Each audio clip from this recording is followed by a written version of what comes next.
terkait dengan persamaan linear, persamaan diferensial yang linear dan homogeneous ini tadi, kita mau berbicara tentang solusi fundamentalnya, gitu ya, solusi fundamentalnya.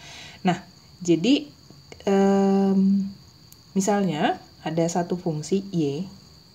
Fungsi y ini bisa diturunkan sampai dengan 2 kali dalam interval i.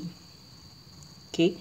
Dan dalam hal ini kita bisa menuliskan suatu operator L, ya. Jadi L y ini adalah turunan kedua dari y ditambah p dikali dengan turunan pertama dari y ditambah q dikali dengan y. Oke, jadi ini adalah satu operator L.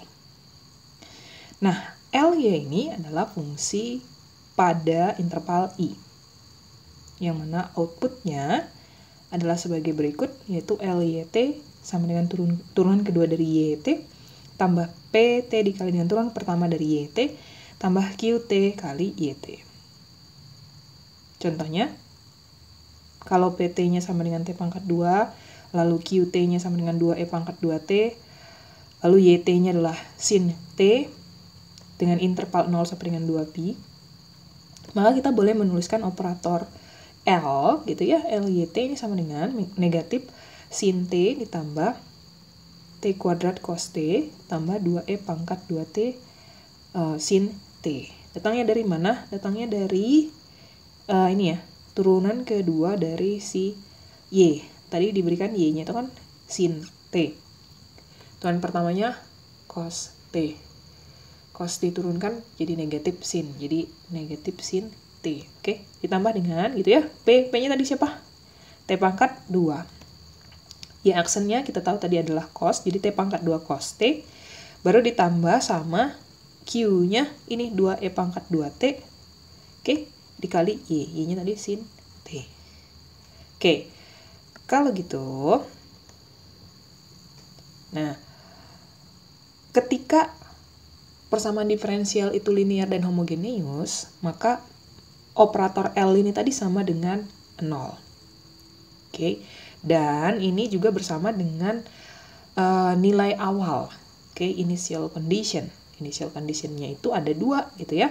Yang pertama adalah YT0 yang nilainya sama dengan Y0, kemudian yang kedua adalah Y aksen T0. Y aksen T0 ini sama dengan Y1. Oke. Dalam hal ini kita ingin mengetahui kalau misalnya ada solusi untuk nilai awal ini, masalah nilai awal ini, dan kalau ada, apakah mereka unik?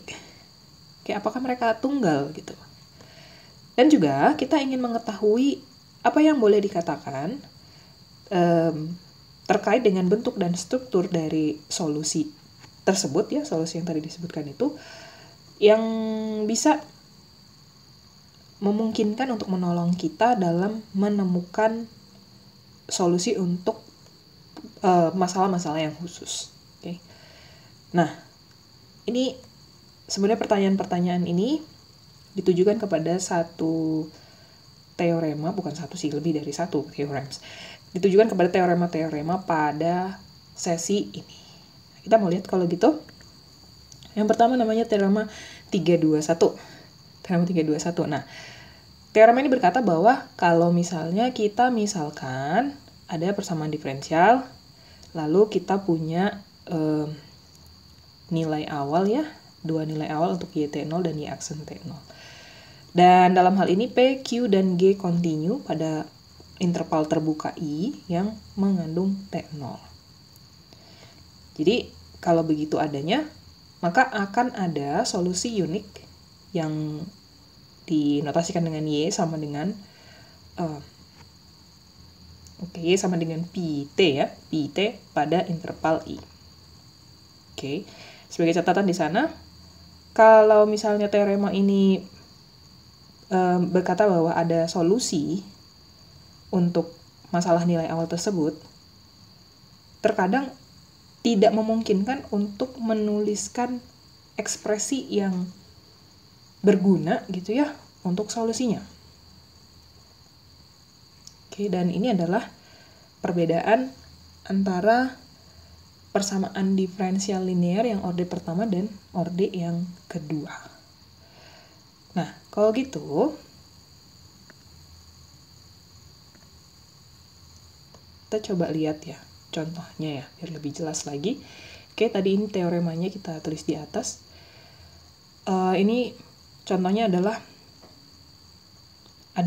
ini sebenarnya dari contoh 3.1 ya.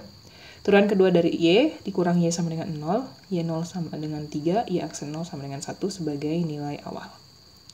Dan kita udah tunjukkan di 3.1 sebelumnya bahwa solusinya yang ini. Oke, solusinya yang YT sama dengan gitu ya, 2E pangkat T tambah E pangkat negatif T. Dalam hal ini, PT-nya sama dengan 0. Ya, dari sini kita ngeliatnya. PT-nya sama dengan 0, karena nggak ada yang dikalikan dengan Y aksen di sini kan. Kemudian QT-nya apa? QT-nya adalah yang dikalikan dengan si Y, negatif 1. Lalu GT-nya apa? GT-nya 0. Nah, kesemuanya ini, baik itu PT, QT, dan GT, ini continue pada interval bilangan real, minta hingga sampai dengan tak hingga kurung terbuka. Dan solusi Y ini terdefinisikan serta dapat diturunkan sampai dengan 2 kali pada interval bilangan real ini tadi. Oke, jadi kaitannya itu ini ya. Lihat PT-nya, QT-nya, lihat GT-nya, lalu lihat di interval mana dia continue. Selanjutnya, nanti kita boleh simpulkan bahwa Y sebagai solusi itu akan dapat diturunkan sampai dengan 2 kali pada interval yang sama juga. Pada interval yang continue itu tadi, gitu ya. Oke, ini idenya. Kalau gitu kita mau lihat contoh 2. Contoh 2, ini ambilnya persamaan diferensial yang secara umum ya. Oke, kemudian ada nilai awal. Dalam hal ini nilai awalnya Y0 sama dengan 0 dan Y aksen 0 sama dengan 0. Oke, dan kalau kita lihat di sini, solusi yang memungkinkan untuk persamaan diferensial ini adalah Y sama dengan 0. Oke, dan hal ini memenuhi hipotesis pada teorema 321, dan akibatnya gitu ya, Y sama dengan 0 ini adalah satu-satunya solusi dari permasalahan ini gitu ya, atau dari persamaan diferensial ini gitu. Oke. Next kalau gitu contoh 3. Nah, ini ada satu persamaan diferensial beserta dengan nilai awalnya juga ya gitu ya. Nah, ini kita mau cek interval terpanjang mana yang di dalamnya terdapat nilai awal, oke, sedemikian supaya penyelesaian dari persamaan diferensial ini dapat 2 kali diturunkan pada interval tersebut. Oke. Nah, perhatikan di sana, kita tidak harus mencari solusi dari persamaan diferensial ini. Kita coba mau perhatiin aja gitu ya. Kita mau perhatiin aja berdasarkan bentuk dari persamaan diferensialnya. Kira-kira interval mana solusi Y-nya ini berada gitu. Nah, lihat di sana persamaannya berupa T plus 1 turunan kedua Y negatif cos T turunan pertama Y tambah 3Y sama dengan 1, nilai awal Y 0 sama dengan 1, dan Y aksen 0 sama dengan 0. Bentuk ini kita buat dulu ke dalam bentuk dari yang standar ya. Turunan kedua Y dikurang cos T dibagi T plus 1 Y aksen ditambah 3 per T plus 1 Y sama dengan 1 per T plus 1. Tahu apa yang terjadi di sini? Iya, kita bagi dengan T plus 1 ya. Kita bagi dengan T plus 1 supaya memenuhi bentuk standar. Oke, karena kan ini berdiri sendiri ya kalau yang bentuk standar kan di turunan kedua Y-nya. Jadi apa kesimpulannya? Ya kan? Ini PT-nya sama dengan negatif cos T per T plus 1. Oke, terus itu QT-nya 3 per T plus 1. GT-nya sama dengan 1 per T plus 1. Oke. Nah, terus untuk T sama dengan 0, ya, supaya tiga fungsi ini kontinu, interval mana yang kita gunakan? Tentu interval yang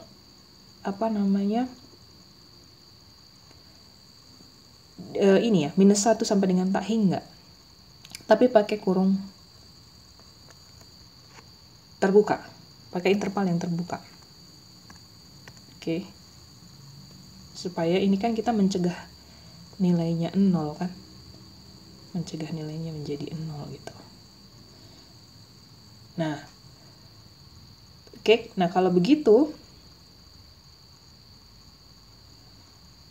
ini sejalan dengan teorema 3.21 bahwa interval terpanjang yang di dalamnya terdapat nilai dari masalah nilai awal dan juga solusi dari Y ini dapat diturunkan sampai dengan 2 kali, itu diberikan oleh ini, -1 sampai dengan tak hingga. Oke, -1 sampai dengan tak hingga pada interval yang terbuka.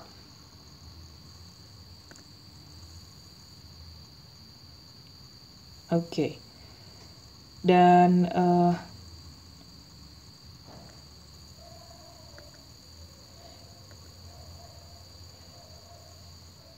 oke, kayaknya ini dulu ya kalau yang bagian pertama. Nanti habis ini kita mau cek mengenai pembahasan dari principle of superposition, dan ini nanti arahnya adalah ke determinan Wronskian. Jadi ini bagian pertama dulu. Dan terima kasih sudah menyimak video ini kalau gitu. Dan kalau ada yang kurang jelas boleh ditanyakan kepada saya gitu ya. Sampai bertemu lagi untuk di pembahasan yang selanjutnya.